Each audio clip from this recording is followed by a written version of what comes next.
Assalamualaikum warahmatullahi wabarakatuh. Assalamualaikum warahmatullahi wabarakatuh.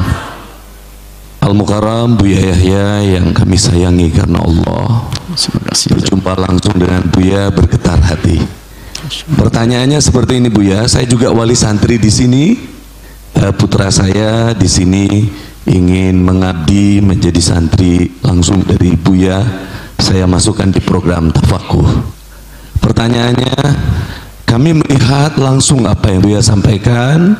Pesantren ini dikelola dengan itqon Buya, kami merasakan langsung. Nah pertanyaannya, untuk saya, untuk kami mau belajar bagaimana menyatukan spirit ubudiyah seperti perbaikan sholat kita itu selaras juga dengan perbaikan hal lain dalam kehidupan kami.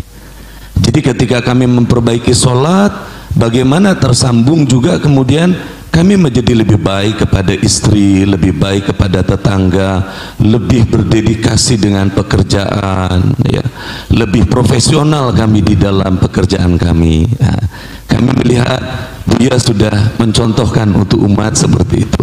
Kami mohon tipsnya Buya, mohon nasihatnya. Assalamualaikum warahmatullahi wabarakatuh. Waalaikumsalam warahmatullahi wabarakatuh. Masya Allah, terima kasih. Semoga putra atau putri yang di sini dimudahkan dalam menuntut ilmu dan sukses dunia akhirat insyaallah dan semuanya. Jadi begini, hubungan jadi itqan. Kalau bicara lagi kembali ihsan kita di dalam melakukan sholat itu, kalau orang sholat serius itu justru akan tampak keseriusan tadi buahnya di saat setelah sholat. Nah setelah sholat itu bagaimana dia, sehingga ada sebagian yang faham. Jadi ada yang difahami begini, kalau kita Allahu Akbar kita melaksanakan sholat, tapi kan di dalam Al-Quran disuruh aqimus sholata, tegakkan sholat.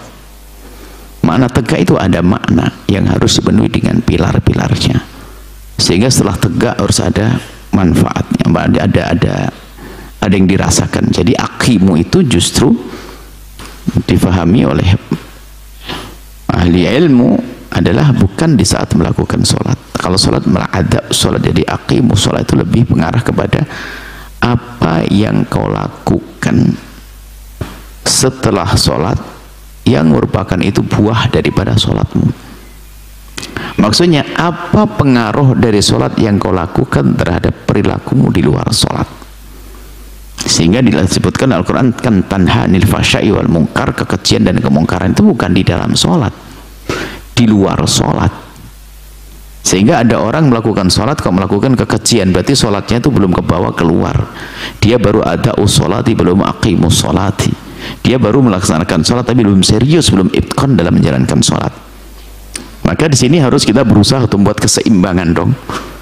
Adapun dia sholat, kita berusaha sholat untuk khusyuk di dalam sholat, tentunya dengan memenuhi syarat-syaratnya, syarat bohirnya, wudhu dan sebagainya, kemudian pakaian yang suci dan sebagainya, berusaha untuk khusyuk. Nanti akan Allah beri buahnya di luar itu. Tugas kita di sini dulu. Yang penting beneri sholat Anda. Dan kepada Allah nggak susah kok, hanya 5 waktu kok sholat. Selebihnya adalah sunnah. Kalau seandainya kita tidak melakukan sholat sunnah, tapi kok melakukan sholat fardu serius pakai itqan, itu sudah luar biasa kok. Serius pokoknya sholatnya deh, nggak model buru-buru yang tenang dan sebagainya, nggak pakai sunnah-sunnahan dulu. Tapi serius tuh jauh lebih bagus daripada sholatnya acak tapi pakai sunnah yang banyak, hambar semuanya. Maka jauh lebih bagus dia serius dengan sholat fardunya, dengan benar belajar khusyuk, mulai dari merasakan sholatnya, memahami dan seterusnya. Maka nanti masalah sholat sunnah itu buah dari situ. Kalau memang benar sholatnya, dia pakai seneng sholat sunnah. Kalau memang sholatnya benar, paling seneng dia silaturahmi kepada tetangga. Kalau sholatnya benar, dia paling seneng berderma. Karena apa? Buah daripada sholat. Sebab di dalam sholat itu kan ikrar berbuat baik dengan sesama. Bahkan dalam puncak sholat yang ditandai dengan sujud terakhir, namanya duduk tahiyat akhir tasyahud, kan kita sudah berikrar untuk berbuat baik kepada saudara-saudara kita, kepada Allah iya, kepada Nabi Muhammad, kemudian setelah itu assalamu alayka ayyuhan nabiyyu, setelah itu assalamu alayna wa ala ibadillah sholihin. Kemudian setelah itu kita ingin berbuat baik sampai di saat kita hendak keluar dari sholat, kita bukan mengucapkan la ilaha illallah, bukan mengucapkan subhanallah, tapi ternyata kita mengucapkan assalamualaikum. Bukankah assalam itu adalah pembuka kebaikan antara kita dengan sesama? Assalamualaikum ke arah kanan, maksudnya aku berikrar akan berbuat baik kepada semua orang yang ada di kiri kananku sana sampai ujung dunia sana, kiriku dan seterusnya. Kan begitu maknanya. Assalamualaikum, selesai. Mukul istri, suami, nggak benar gitu. Nah, jadi di situ. Nah, kemudian kita balik juga. Kita balik di saat urusan dengan bagaimana menjadikan urusan kita dengan manusia itu adalah juga punya nilai sholat. Kita hubungkan dengan sholat, yaitu khusyuk. Jadi kayak hubungan dengan Allah, maksudnya semacam itu. Jadi seolah-olah biarpun di luar sholat dia tetap dengan Allah. Sholat kan begini, sholat dengan Allah kan begitu. Ternyata di luar sholat pun kita masih dengan Allah. Jadi pastikan saya dengan istriku ini karena Allah, bukan karena kepentinganku, hawa nafsuku saja. Aku bersahabat karena Allah. Aku ini bersahabat karena Allah, sehingga aku bukan berharap aku mendapatkan dunia, tapi akan memberi. Biarpun jika suatu ketika ternyata justru kita mendapatkan dunia adalah sahaja. Jadi urusan dengan ini harus kita benahi. Jadi itu membuat keseimbangan itu ya perlahan, dan pada akhirnya harus kita yakini bahwasanya kalau orang serius seperti itu indah kok. Hidup yang paling indah ya di saat dia bisa indah dengan hidup yang paling indah di saat dia bisa baik dengan sesama. Dan dengan Allah tentunya. Anda baik dengan tetangga, Anda baik, itu nikmat sekali. Indahnya hidup ya semacam itu. Yang tidak disadari kecuali orang ahlinya. Bayangkan dia, kalau orang mendapatkan sesuatu itu senang, itu enteng. Ngasih senang kan top itu. Puncak luar biasa. Ngasih senang. Kalau kita ditolong seneng mah biasa. Di saat saya bisa nolong tetangga, Allah alhamdulillah ya, kita punya sesuatu pas tetangga kita butuh. Dulu enak banget suami istri ini, ya Allah. Nah itu begitu cuy, begitu beda. Di saat dikasih tentu lebih mudah senengnya. Tiba-tiba tetangga kita yang kita tolong tak tahu suatu ketika membeli, nah, itu kan balasan di dunia. Nah, ini seperti itu. Jadi ayo selama ini kita sederhanakan dalam urusan orang baik itu adalah orang yang baik kepada Allah dan baik kepada sama manusia, dan semuanya perlu belajar perlahan belajar.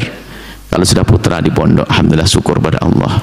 Maka paling tidak ya, mungkin saya orang awam, tapi anakku sudah di pondok, paling tidak saya menyesuaikan dengan anak saya.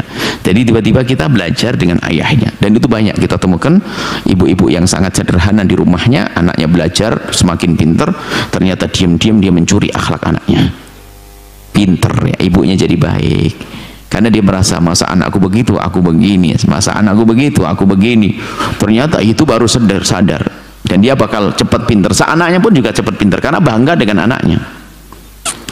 Insya Allah seperti itu. Semoga Allah mudahkan semuanya. Intinya tegakkan sholat Anda dengan serius adalah dengan cara menghadirkan kekhusyuan, bukan sekedar di dalam sholat, tapi bahwa ke dalam kehidupan di luar sholat. Maka itulah yang akan Anda temukan keindahan yang sesungguhnya di dalam hidup ini. Tapi semuanya perlu belajar perlahan demi perlahan, tapi jangan tidak belajar. Allah alam bisawab.